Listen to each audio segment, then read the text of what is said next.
Sous le haut patronage de Sa Majesté, le roi Mohamed VI, le Maroc d'avenir en Afrique et sur le monde.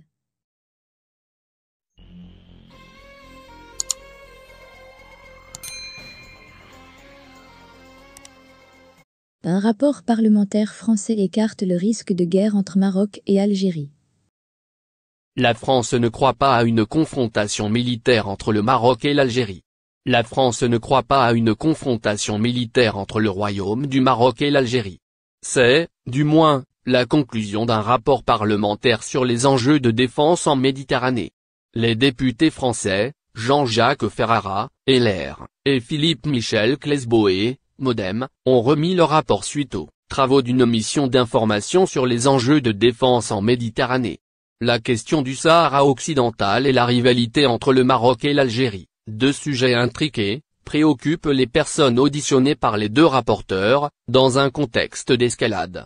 La période récente a été marquée par une forte dégradation de la situation sécuritaire au Sahara occidental, avec la rupture du cessez-le-feu de 1991 par le Front Polisario en novembre 2020, à la suite notamment du déploiement de forces marocaines dans la zone tampon de Guergarat, soulignent les parlementaires. Le recours supposé dans cette zone à des drones de combat ou de surveillance par les deux belligérants démontre la sophistication des capacités militaires employées, ce qui suggère une montée en gamme du conflit, alerte-t-il. Tout en admettant que les hostilités, principalement concentrées dans le nord du territoire près de Maba, demeurent à ce stade de faible intensité, la rupture du cessez-le-feu fait craindre un risque d'escalade, indiquent les députés. Ces nouveaux développements enregistrés depuis le 13 novembre 2020 ont entraîné une crise majeure entre le Royaume du Maroc et l'Algérie, dont le point d'orgue reste l'annonce, le 24 août 2021, par Alger de la rupture de ses relations diplomatiques avec Rabat. Une décision, précisent les deux rapporteurs, suivie non seulement par la fermeture de l'espace aérien algérien aux avions civils et militaires marocains, mais également par le non-renouvellement du contrat du gazoduc Maghreb-Europe, GMA, qui transitait par le Royaume du Maroc. Nonobstant ce contexte de tension, les deux députés affirment que la transformation des hostilités au Sahara occidental en un conflit conventionnel entre acteurs étatiques apparaît limitée à ce stade. Et de se féliciter qu'en novembre 2021, le bombardement, attribué par l'Algérie au Maroc, de camions transitant à l'est du Sahara occidental et ayant causé la mort de 3 Algériens n'a ainsi, fort heureusement, pas été suivi d'une escalade militaire entre les deux pays. Si l'option d'une guerre à court ou à moyen terme entre les deux voisins paraît écartée, les deux pays se réarment massivement. Ainsi dans le domaine naval, l'Algérie est en train de construire 2 porte-hélicoptères d'assaut. Elle possédera bientôt 10 frégates et 15 corvettes.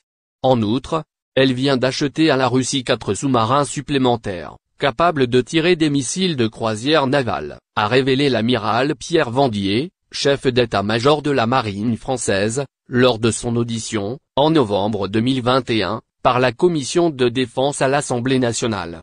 La modernisation des capacités militaires de l'Algérie a notamment permis la constitution de capacités de déni d'accès et d'interdiction de zone en Méditerranée occidentale, à travers un dispositif de défense anti-aérienne composé de S-300 et prochainement S-400, achetés de la Russie, ND et LR, et des systèmes perfectionnés de radars, notamment de type résonant, de brouillage et de guerre électronique. Même son de cloche auprès d'un autre haut gradé de l'armée française.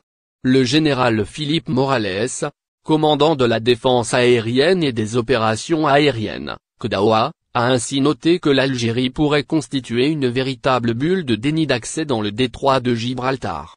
Et ceci jusqu'au sud de l'Espagne, dans une logique de sanctuarisation de la Méditerranée occidentale, lit-on dans le rapport. L'ampleur de ce réarmement, notamment au regard des contraintes économiques que connaît l'Algérie, interroge sur les finalités poursuivies par les autorités algériennes. Il s'inscrit en effet dans un contexte caractérisé par un certain durcissement de la politique étrangère algérienne, notamment à l'égard du Maroc. Ce réarmement massif obéirait par conséquent à des finalités principalement dissuasives, signal stratégique à l'égard du rival marocain, protection du territoire. Dans un contexte de forte préoccupation sécuritaire à ses frontières, Mali et Libye, préservation du prestige de l'armée et illustration de l'influence de cette dernière sur le pouvoir politique, estiment les deux députés. Pour rappel, le ministre algérien des Affaires étrangères, Ramtan Lamamra, a déclaré le 4 février, que son pays ne souhaite pas s'engager dans une confrontation armée avec un pays voisin. De son côté, son homologue marocain, Nassé Bourita, a précisé le lendemain que le Maroc a choisi de regarder vers l'avenir puisqu'il ne pense point qu'on puisse changer la géographie. Le Royaume du Maroc est également engagé dans cette course à l'armement avec le pays voisin.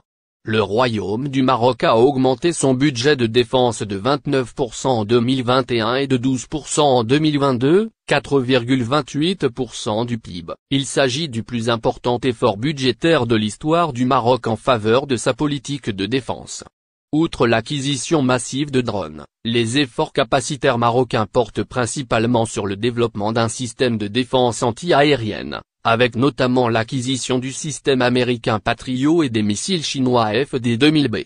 Le développement capacitaire des forces marocaines s'appuie sur un partenariat privilégié avec les États-Unis, comme le démontre l'acquisition par le Maroc en 2019 de 25 avions de chasse F-16 VIP pour près de 4 milliards d'euros, ainsi que la commande en 2020 de 24 hélicoptères d'attaque A-64E Apache, rappellent les parlementaires. La signature, le 24 novembre 2021 à Rabat, d'un mémorandum d'entente en matière de défense, entre le Royaume du Maroc et Israël n'a pas échappé aux deux rapporteurs. Cet accord laisse présager une consolidation de la relation d'armement entre les deux pays, notamment en matière de drones et de renseignements.